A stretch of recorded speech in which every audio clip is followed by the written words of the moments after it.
Panchkula Yamunanagar link मार्ग से अब हम जा रहे हैं बुंगा पंचायत की तरफ। और ये जो मार्ग है ये बुंगा पंचायत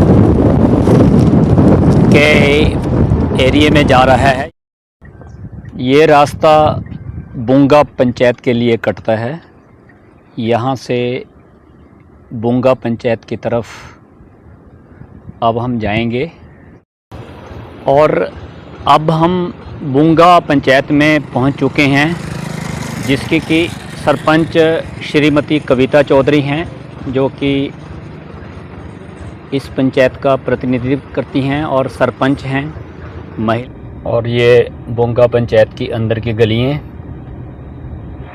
बुंगा पंचायत ब्लॉक बरवाड़ा, ज़िला पंचकुला, हरियाणा राज्य में महिला पंचायती राज संस्थाओं की भागीदारी को बढ़ावा देने और पंचायत स्तर पर महिलाओं द्वारा किए जा रहे विचारों को साझा करने के उद्देश्य से बुंगा ग्राम पंचायत ब्लॉक बरवाड़ा, ज़िला पंचकुला में महिला पंचायती राज संस्थाओं का पहला अनुभव दौरा आयोजित किया गया।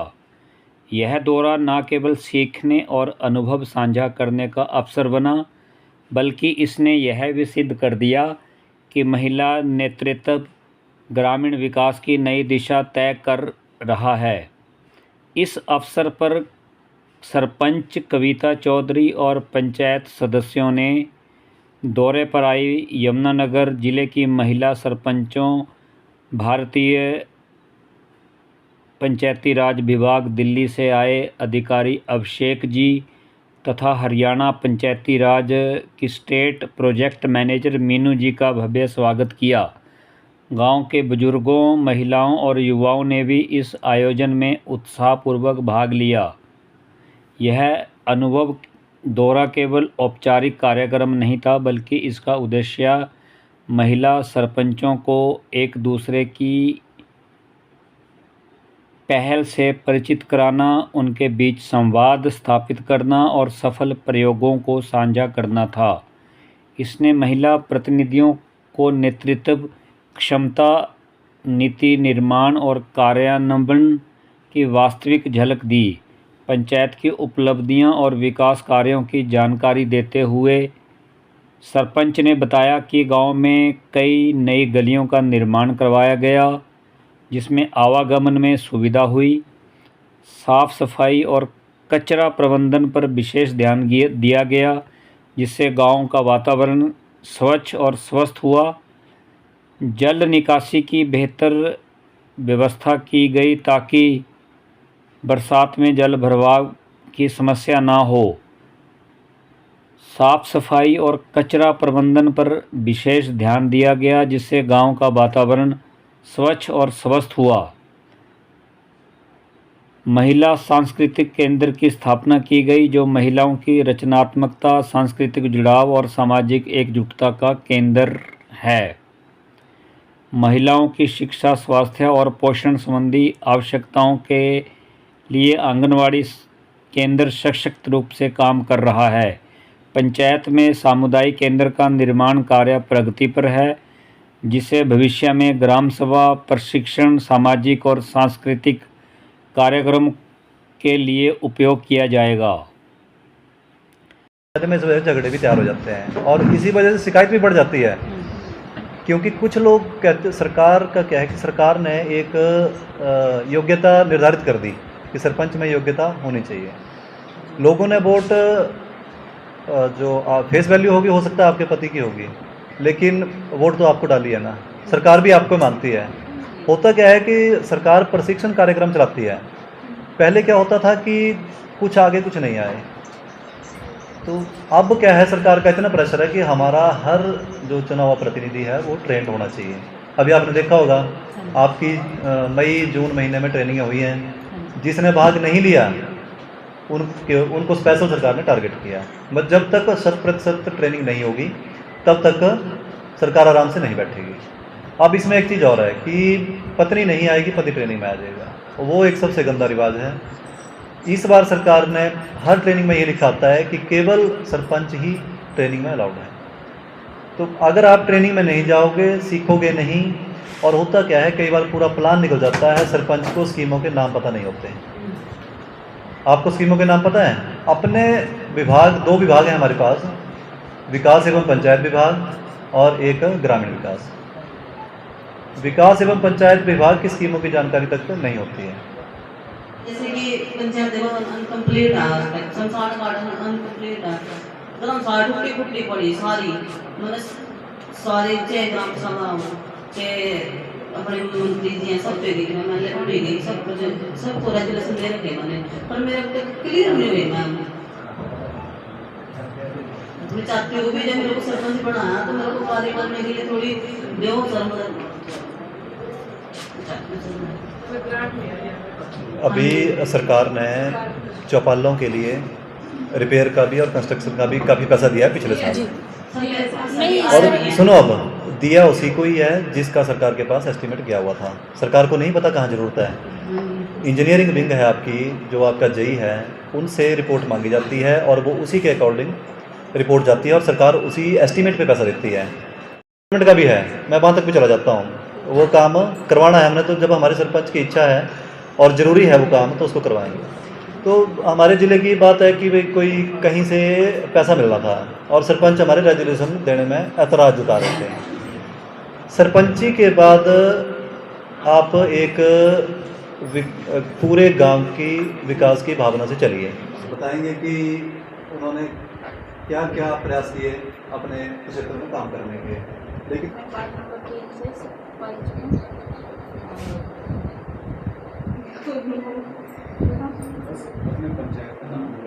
मेरी पंचायत का नाम दूंगा, पंचायत का नाम दूंगा, और मेरी पंचायत बहुत अच्छा काम कर रही है और वीरा देवी का तो सबने नाम सुना ही है। मेरी पंचायत के मैं मेंबर हूँ और मैं गांव बेलवाड़ी से हूँ। मैं पंच हूँ वार्ड नंबर 8 से। ये गांव मुंगा में ही आता है, मतलब पंचायत में आता है मेरा गांव भी। और हमारे गांव में सबसे बड़ी समस्या था मेन रास्ता, जो मेन एंट्री थी हमारे गांव की 10 फुट की सड़क थी, जो बाथरूम में पुट्टी जाम के मतलब छोटी सी 6 फुट की होगी थी। अगर एक गाड़ी आ गई ना, खाली बंदा नहीं निकल सकेगा।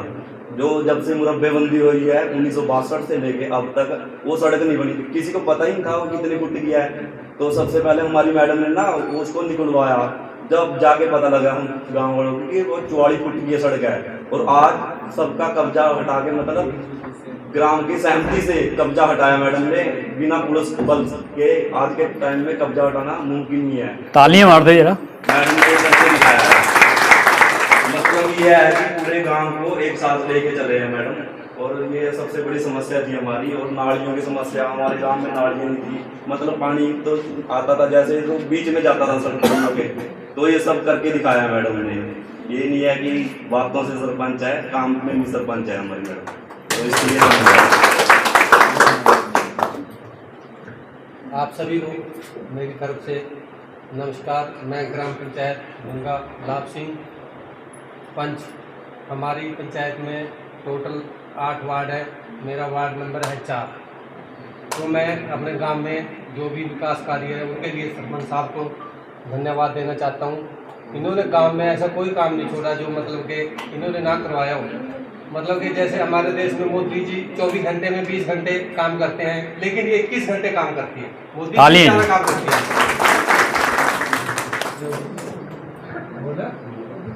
ठीक है, मैं वार्ड नंबर 2 से पंच हूँ।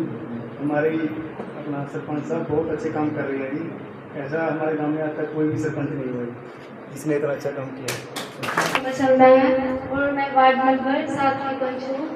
हमारे बना रहे हैं, उन्होंने हमारे गांव में बहुत अच्छे कार्य किए हैं और वो लड़कियों को भी आगे बढ़ने के लिए प्रोत्साहित करती है जी। और हमारे मैडम मीनू जी और हमारे अपना पंचकूले से जितने भी हमारे पंचायती राज के हमारे स्टाफ हो चाहे उसका भी यहाँ पे उन सबका पहुँचने पर हार्दिक अभिनंदन है, स्वागत है। हमारे सरपंच साहबान जो यहाँ पे पहुँचे हैं, हमारे पंच मेंबर जो मुझे हमेशा ही मेरी पंचायत को सहयोग करते हैं और मेरे कंधे से कंधा मिलाकर चलते हैं। तो आज एक छोटी सी प्रेजेंटेशन जो मैंने अपनी पंचायत पे बनाई है। तो सबसे पहले ग्राम सभा की मीटिंग, हम सभी सरपंच साथ में बैठे हैं। तो आज के टाइम पे सोशल मीडिया का ज़माना भी है, तो हम लोग जब भी ग्राम सभा की मीटिंग करते हैं, या तो हम बुनियादी करवाते हैं या फिर मैसेज के जरिए हम अपनी ग्राम सभा में एक मैसेज डालते हैं।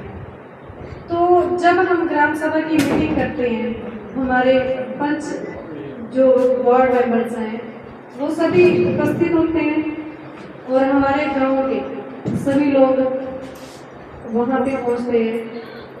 तो जैसे ही हम लोग अपनी ग्राम सभा की मीटिंग शुरू करते हैं, तो हमारे हर वार्ड से जो पंच मेंबर है वो अपनी अपनी वहाँ पे समस्या रखते हैं। तो मेरे काम करने का तरीका यहीं से शुरू होता है कि जब हमारी ग्राम सभा की मीटिंग होती है, तो मेरे हर वार्ड से पंच अपनी अपनी एक हमारे पंच साहब है जो वो अपनी अपनी समस्याएं बताते हैं।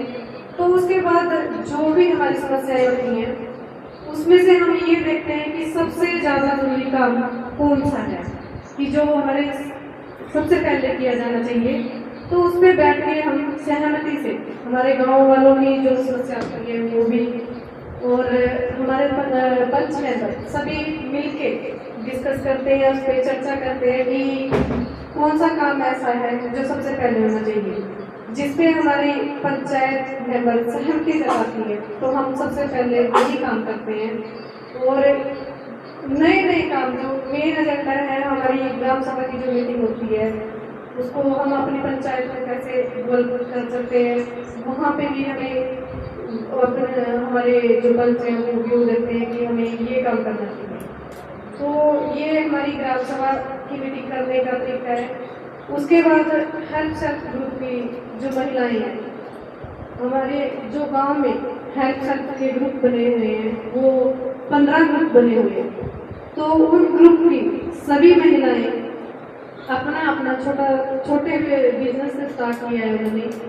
जब से ये सेल्फ हेल्प ग्रुप से जुड़ी हैं तो इन्होंने अपने सिलाई का काम, कपड़े का काम और कॉस्मेटिक शॉप जो खोली है, तो ये इनका काम है। और हमने हमारी पंचायत अब इनकी डिमांड पे ये मेरे पास जब मेंबर आए तो इनकी तरफ से ये रहा कि हमें कोई काम करने के लिए कोई मशीन ला के दे।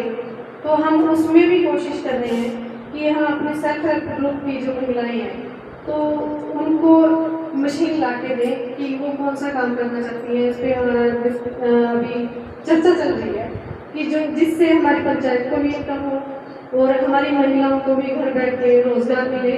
तो इस पर भी हमारा काफ़ी जोर है कि हम जल्द से जल्द कोई इनको ऐसी मशीन ला के दें कि उससे पंचायत को भी सपोर्ट मिले और महिलाओं को भी। इसमें आगे हमारा वुमेन फ्रेंडली टॉयलेट्स, ये हमारे दोनों आंगनबाड़ियाँ जो वहाँ पे शौचालय बनाए गए हैं।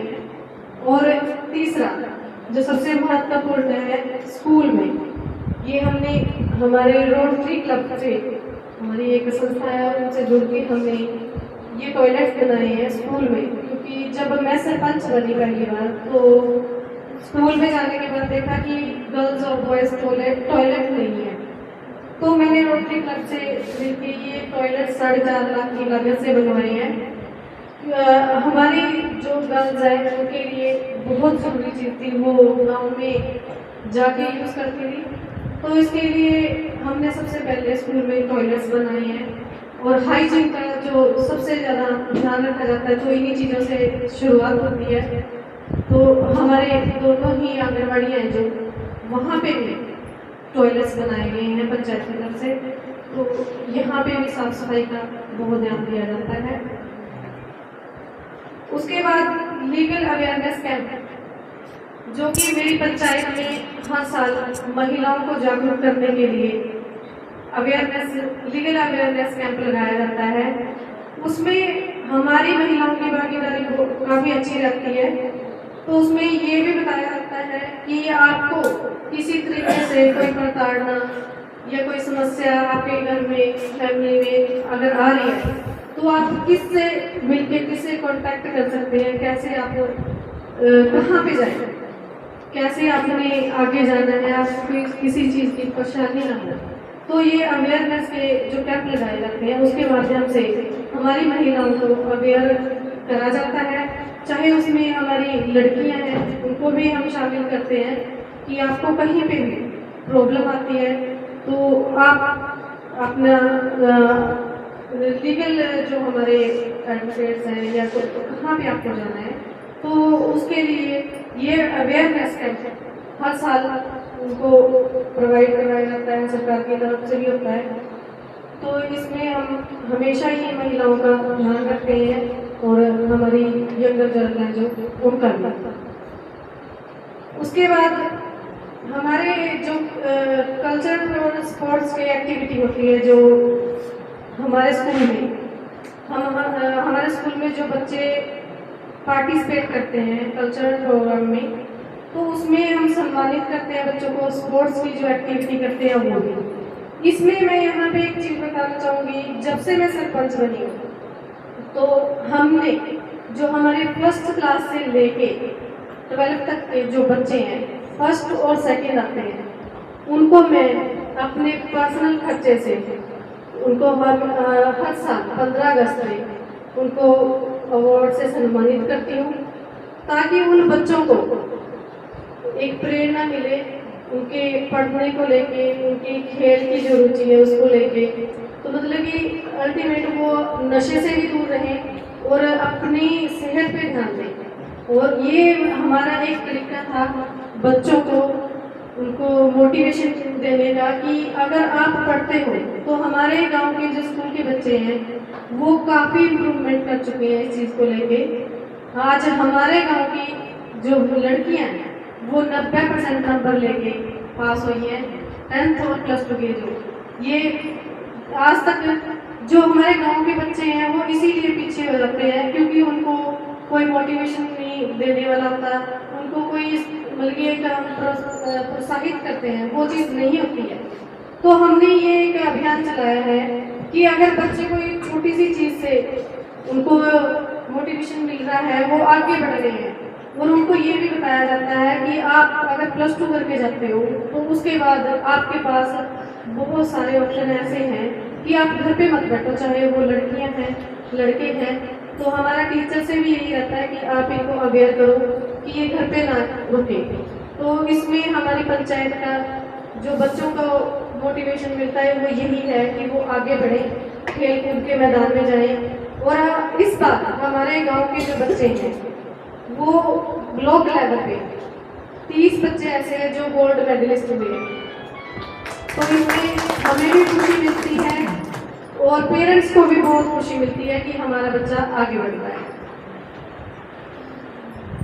हेल्थ चेकअप कैंप ये रोटरी क्लब के द्वारा ही लगाया जाता है। ये मेमोग्राफी पे है जो हमारी महिलाएं, हम महिलाओं का क्या है, हम गांव की महिलाएं थोड़ा डरती हैं किसी भी तरीके का चेकअप करवाने के लिए। तो मेरी पंचायत में मैंने कैंसर को लेके मेमोग्राफी का चेकअप करवाया था क्योंकि वो ये सोचते हैं कि शायद हम बाहर चेकअप करवाने जाएंगे तो हमें डिक्लेयर ही कर दिया जाएगा। तो मैंने उनको बड़े ही मुश्किल से इस चीज़ के लिए तैयार किया कि इसमें सबसे पहले मैंने खुद करवाया है कि आप लोगों को अगर ये चीज़ लगती है, डर लगता है कि ये ऐसे ही बोल देंगे कि आपको कैंसर की प्रॉब्लम है, तो उसको लेके हमने सबसे पहले मैंने खुद करवाया है। उसके बाद हमारे गांव की महिलाओं ने इसमें बहुत अच्छे से सहयोग किया है। तो ये रोटरी क्लब द्वारा हमारे गांव में लगाया गया था। इसके बाद हमारा कम्युनिटी सेंटर जो काम में अभी काम चल रहा है, ये भी हमारे गांव की डिमांड, हमारी महिलाओं की डिमांड, ये भी हमारे पूर्व मेरे विधानसभा स्पीकर साहब उन्होंने ही देन है। उन्होंने 50 लाख की लागत से ये तैयार करवाने का काम, अभी इसका काम चल रहा है। और हमें हमारे गांव की जो सबसे बड़ी समस्या थी यही थी कि हमारे गांव में अगर छोटे फंक्शन करने हो या शादियां करनी हो तो जगह नहीं थी। आज अगर बन के ये तैयार हो जाए जल्द से जल्द तो हमारे गांव पे एक अच्छी इनकम का सोर्स भी ये साबित हो सकती है। जैसे कि उस पर हम फीस रखेंगे जब प्रोग्राम करेंगे तो इसके लिए भी हमारी जो महिलाएं हैं वही आगे आई हैं, उन लोगों की हिस्सेदारी ज़्यादा है। उन्होंने ये चीज़ बोली कि आप हमारे गांव में कम्युनिटी सेंटर तैयार करवाएं, हमें बाहर जाके फंक्शन करने पड़ते हैं, तो उससे अच्छा अगर हमारे गांव में कम्युनिटी सेंटर हो तो हमारे आसपास के जो गांव वो भी यहाँ पे फंक्शन कर सकते हैं और पंचायत को एक इनकम सोर्स भी बन सकता है। अपना कीमती समय निकालकर हमारे ज़िला पंचकुला की पंचायत बुंगा में यहाँ आकर बुंगा की पंचायत के विकास कार्य देखे और उसके पश्चात बुंगा पंचायत की सरपंच श्रीमती कविता चौधरी जी का धन्यवाद, जिन्होंने बहुत ही बढ़िया अरेंज किया और अपने पंचायत के विकास कार्यों को आपके सामने पेश किया। तो उसके बाद जो पंचायती राज डिपार्टमेंट के अधिकारी हैं उनका दिल की गहराइयों से धन्यवाद कि उन्होंने ये एक टीम वर्क के रूप में आप लोगों को आमंत्रित किया और सेंटर से पंचायती राज डिपार्टमेंट से अभिषेक जी आए हैं, इनका दिल की गहराइयों से धन्यवाद कि ये इतनी दूर से हमारे डिस्ट्रिक्ट पंचकुला की पंचायत को देखने आए हैं। अब मैं अपने बारे में भी बता दूं कि मैं पिंजौर मेरा ब्लॉक है, उसके साथ ही कालका शहर है जो कि ज़िला पंचकुला हरियाणा का आखिरी शहर है। मेरी पंचायत के साथ हिमाचल की बाउंड्री टच होती है और कविता जी की तरह मेरे को भी सुशील जी ने मोटिवेट किया था। इनके पास मैं गया था कि कैसे हम अपनी पंचायत के विकास कार्यों में तेज़ी ला सकें, तो इन्होंने मेरे को एक बात बताई थी कि जितना भागोगे उतना विकास होगा, आपको विकास के लिए भागना पड़ेगा। अगर आप अपनी पंचायत में कुछ कार्य करके दिखाएंगे तभी अधिकारी आपके ऊपर विश्वास करेंगे। अगर आपने मान लो पंचायत के पैसों का सही उपयोग किया और अपने गांव में बहुत बढ़िया ढंग से विकास कार्य किया, उसके बाद ही बाकी डिपार्टमेंट आएंगे, क्योंकि एक मैसेज आता है कि वो सरपंच बहुत बढ़िया है, उन्होंने बहुत बढ़िया काम किया है, तो बाकी डिपार्टमेंट भी ये सोचेंगे कि हाँ ठीक है, हमारे को वहीं पैसा लगा के फ़ायदा है जो सरपंच हमारे को आउटपुट देगा। क्योंकि अगर ऐसी पंचायत में पैसा दे दिया जिस सरपंच ने कुछ काम करना ही नहीं है तो उस तरफ कोई भी डिपार्टमेंट नहीं जाएगा। तो सबसे पहले सरपंच को ही साबित करना पड़ेगा कि मैं बहुत बढ़िया काम कर सकता हूँ। इसके लिए फिर सरपंच को एफर्ट्स लगाने पड़ेंगे, भाग दौड़ करनी पड़ेगी। और वैसे भी बताया जाता है कि सरपंच का इलेक्शन बहुत ही टफ होता है, बहुत ही मुश्किल से सरपंची का इलेक्शन जीता जाता है। कई लोग तो 2-2, 3-3 प्लान तैयारी करने के बावजूद भी नहीं जीतते। ये तो हमारा सौभाग्य है कि हम जीते हैं और हमारे को एक बहुत अच्छा मौका मिला है। और वैसे भी सरपंच को परखा जाता है जब उसका समय पूरा हो जाता है, नया सरपंच बनता है, तब उसको अच्छे या बुरे के लिए याद किया जाता है। तो आप एक ये चीज़ लेके चलिए कि सरपंच का जो पद होता है उसको 3 पीढ़ियों तक याद किया जाता है कि वो बहुत बढ़िया सरपंच था, उसने बहुत बढ़िया काम करवाए। ये सरपंच तो कुछ नहीं, इसने कुछ नहीं करवाया, लेकिन वो तभी होगा जब हम करके कुछ दिखाएंगे।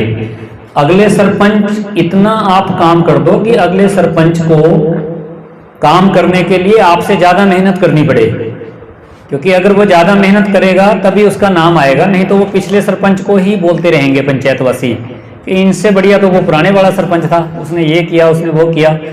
कोई ज़रूरी नहीं है कि हमने बहुत बड़े बड़े प्रोजेक्ट ही करने हैं, आप छोटे छोटे कामों से भी अपने पंचायत में अपना नाम रोशन कर सकते हैं और लोगों की सेवा कर सकते हैं। जैसे मैंने एक्चुअली में मेरा इंटरनेट और केबल टीवी का काम है कालका में, तो 20-25 साल से मैं काम कर रहा हूँ केबल टीवी में और इंटरनेट में। तो हमारे को लोगों से कैसे डील करना है ये हमारे को मेरी पुरानी मतलब है कि आप ये लेके चलिए कि एक्सपीरियंस था। तो उसी का मेरे को बेनिफिट मिला। सबसे पहले मैंने हर परिवार से एक पंचायत के मेंबर को जोड़ा, एक ग्रुप बनाया, व्हाट्सएप ग्रुप। उसमें रोज़ मेरी अपडेट होती है कि आज किस मोहल्ले में कितने बजे पानी आएगा, लाइट अगर जाती है तो कितनी देर में आएगी। ये सारी अपडेट मैं रोज़ सुबह 5 बजे मेरी यही स्टार्टिंग हो जाती है। जितने भी मेरे लड़के हैं जो पानी की सप्लाई करते हैं, तो उनको सब ये एक इंस्ट्रक्शन है कि सबसे पहले आपने मेरे को बताना है कि कौन से मोहल्ले में कितने बजे पानी आएगा। तो लोगों को वो अपडेट मिल जाती है। मेरा कालका के नज़दीक ही पंचायत है मेरी, तो उसमें कॉलोनियाँ भी बहुत बनी हुई हैं। तो ऐसी जगह में पानी की सप्लाई बड़ी मुश्किल होती है, क्योंकि जोन बहुत ज़्यादा बन जाते हैं। तो हर परिवार को ये दिक्कत होती है कि पानी आया नहीं आया, कितने बजे आया। तो उनको सख्त हिदायत है कि अगर मोटर ख़राब हो जाती है, कोई भी प्रॉब्लम है, तो आपने वो मेरे को अपडेट देनी है। तो वो अपडेट दे दी जाती है। इसके अलावा जैसे गैस की गाड़ी है, कितने बजे आएगी, अगर ख़राब हो गई है तो वो भी अपडेट मैं दे देता हूँ उनको। और भी कोई प्रोग्राम है उसका भी मैसेज हर परिवार में चला जाता है, जैसे जो मैं ग्रुप में डालता हूँ। इसके अलावा कचरा प्रबंधन के बारे में जब मेरी बात हुई थी सुशील जी से, तो उन्होंने बोला था कि सबसे पहले आप अपनी पंचायत में कचरे का प्रबंध कीजिए ढंग से। अब उससे पहले एक एजेंसी थी जो घर घर से कूड़ा उठाती थी, तो कुछ उसमें पेचीदगियाँ आई जिस कारण वो हरियाणा गवर्नमेंट ने बंद कर दिया। उसके बाद हर परिवार हमारे को बोलने लग गया कि सरपंच साहब अब कचरा हम कहाँ फेंकें। हम तो फिर उसी पोजीशन में आ गए कि जहाँ दिल किया वहाँ कचरा फेंक दिया। तो फिर काफ़ी होमवर्क किया हमने। मेरी छोटी पंचायत है, पहाड़ी क्षेत्र है मेरी पंचायत का, एरिया बहुत बड़ा है। मेरी पंचायत में 2112 की आबादी है इस टाइम। 3 स्कूल हैं और 4 आंगनवाड़ी हैं। रेवेन्यू डिपार्टमेंट, रेवेन्यू रिकॉर्ड के हिसाब से भी हमारे 4 मौजे हैं। तो मतलब पंचायत का क्षेत्रफल ज़्यादा है, आबादी कम है। 20 घर यहाँ हैं, 50 घर यहाँ हैं, 10 घर यहाँ हैं। मेरे को बड़ा कॉम्प्लिकेटेड मतलब है कि अगर मैंने कोई विकास कार्य करवाने हैं तो बहुत मुश्किल आती है, लेकिन फिर भी मैं उसके लिए अपने एफर्ट्स मैंने जारी रखे हुए हैं। सरपंच एसोसिएशन का प्रधान होने की वजह से मेरे को डिस्ट्रिक्ट का भी देखना पड़ता है। जिस पंचायत से कोई समस्या आती है तो वहाँ भी जाना पड़ता है। उसके अलावा केबल टीवी और इंटरनेट का काम बड़ा टफ है, वो भी मेरे को सारा मतलब है कि मैनेज करना पड़ता है। और बाकी आसपास एक जब मैंने इस तरह के काम किए, आसपास की अपनी पंचायतों की तो समस्याएं उठाई, आसपास की पंचायतों की भी समस्याएं उठाई, तो लोगों का विश्वास मेरे ऊपर बढ़ा। अब रोज कोई ना कोई किसी ना किसी तरह की समस्या मेरे पास आती है, तो वो भी मैं प्रशासन के समक्ष पेश करता हूँ। हर सोमवार को और वीरवार को हरियाणा सरकार के द्वारा एक बहुत अच्छी योजना चलाई गई है जिसको समाधान शिविर बोलते हैं। आप अपनी कोई भी समस्या पहले उस डिपार्टमेंट को लिख के दीजिए जिस डिपार्टमेंट की है वो, अगर वो नहीं करता है फिर आपने समाधान शिविर में उपायुक्त महोदय के सामने वो समस्या रखनी है। उस समस्या को रखने के बाद उसकी रिसीविंग की फोटो लेनी है, आपने अपने पास रखनी है। अगर वो समस्या 15 दिन या 1 महीने में ठीक नहीं होती, अगर छोटे स्तर की समस्या है, तो आप दोबारा फर्स्ट रिमाइंडर दोबारा लिख के दे सकते हैं। उसमें भी नहीं काम होता तो सेकंड रिमाइंडर दीजिए आप। सेकंड रिमाइंडर में तो आपका 100% वो समस्या का समाधान होगा। क्योंकि अब होता क्या है कि अगर आप समाधान शिविर में शिकायत देते हैं, सोमवार को देते हैं, तो वो आगे जाती है। अगर जल्दी होने की उसकी संभावना है तो अगले मंगलवार को उसका रिव्यू होता है कि उस समस्या का समाधान हुआ या नहीं हुआ। अगर नहीं हुआ तो किस अधिकारी की गलती है, तो वो भी नोटिस उस अधिकारी को जाता है। 15 दिन में अगर वो समस्या हल होगी तो उसका 15 दिन के बाद रिव्यू होता है। तो वो 100% उस डिपार्टमेंट को उस समस्या का समाधान निकालना पड़ेगा अगर छोटे स्तर की है। अगर बड़े स्तर की है, बजट का मामला है, तो वो आगे लिखकर सरकार को भेज देते हैं, ताकि आपका वो जो समस्या है वो प्रोसेस में चल पड़ती है, कभी ना कभी उसका पैसा आएगा। अगर आपको पेपर पे वर्क करना पड़ेगा 100%, तो ये आपको काम करने पड़ेंगे, चाहे पंचायत में फंड है चाहे नहीं है। अगर नहीं फंड है तो आप लिख के दीजिए, हर बार दीजिए, बार बार दीजिए।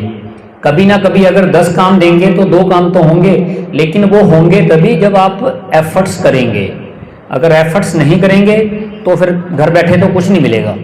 तो ये तो एफर्ट्स करने पड़ेंगे हमें, मतलब है कि बार बार तंग करना पड़ेगा, चाहे वो प्रशासनिक अधिकारी हैं, चाहे नेतागण हैं, हाँ, चाहे एमएलए है, चाहे वो हमारे जिला परिषद का अध्यक्ष है या ब्लॉक समिति का अध्यक्ष है। तो फंड की डिमांड तो आपको बार बार करनी पड़ेगी। अगर आप करेंगे तभी आपको फंड मिलेगा। तो आप सभी का धन्यवाद, अधिकारीगण, इनका दिल की गहराइयों से धन्यवाद कि आप आए। तो हमारे को भी बुलाइए, हम भी यमुनानगर में आएंगे। धन्यवाद जी। अपने हरियाणा राज्य विभाग में जाके बैठ सकती हैं और आपकी बात सुनी जाएगी। अधिकारी चाहे जितना भी बड़ा हो वो आपसे मिलेगा। यहाँ काम नहीं हो रहा तो फिर आप सीधा दिल्ली आ जाइए सीधा आप सेक्रेटरी से मिलिए, मंत्री से मिलिए, और डायरेक्ट पहुंचने पर भी ये मत सोचिए कि आपको अपॉइंटमेंट लेनी पड़ेगी। आप पहुंचेंगे, आपको अपॉइंटमेंट मिल जाएगी और फिर उस स्टेट से बात की जाएगी। ताली मार दो इसके लिए।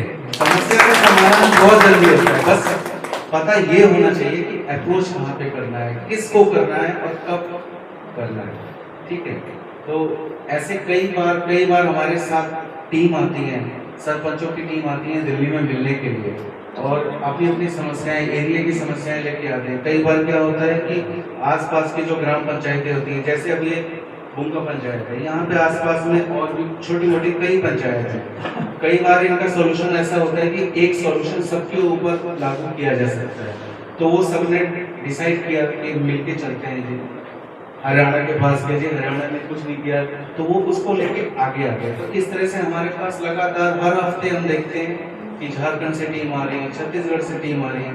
कई बार उनके वो अपने मंत्री के साथ आते हैं, वो अपने मंत्री को भी साथ लेके आते हैं और उस पर इतनी जल्दी एक्शन होता है, इतनी जल्दी उस पर क्रिया होती है कि आपको उसका फल मतलब विद इन अ मंथ, 1 महीने के अंदर आप देखेंगे कि वो उसका समाधान हो गया। ठीक है, तो बस बाकी आपके हरियाणा राज्य की कोऑर्डिनेटर मिस बीनू जी हैं, वो इसके बारे में आपको ज़्यादा अच्छा बताएंगी, क्योंकि लोकल हम तो एक ऊंचे लेवल पे बैठे हैं, हमें देश भर की पंचायतों को देखना है। अब हमारे अंडर ही जैसे हम कंसल्टेंट लेवल पे, तो हमारे पास 1 से ज़्यादा राज्य होते हैं, कई बड़े हैं कई छोटे हैं, लेकिन ध्यान हमें सबको एक बराबर देना होता है। तो मिनिस्ट्री का क्या है कि एक समय में वो सबको एक साथ नहीं देख सकती, इसलिए वो पूरी तरह से, क्योंकि पंचायत एक राज्य सूची का सब्जेक्ट है, राज्य सरकार का ही उसको अधिकार है कि उसको कानून बनाए, उसको अच्छे से लागू करे, तो राज्य पे हमें कई बार पूरी तरह से निर्भर रहना पड़ता है। तो इसलिए स्टेट से अच्छा इस मैटर को कोई नहीं समझ सकता। पंचायती राज मंत्रालय तो एक एडवाइजरी बॉडी की तरह है।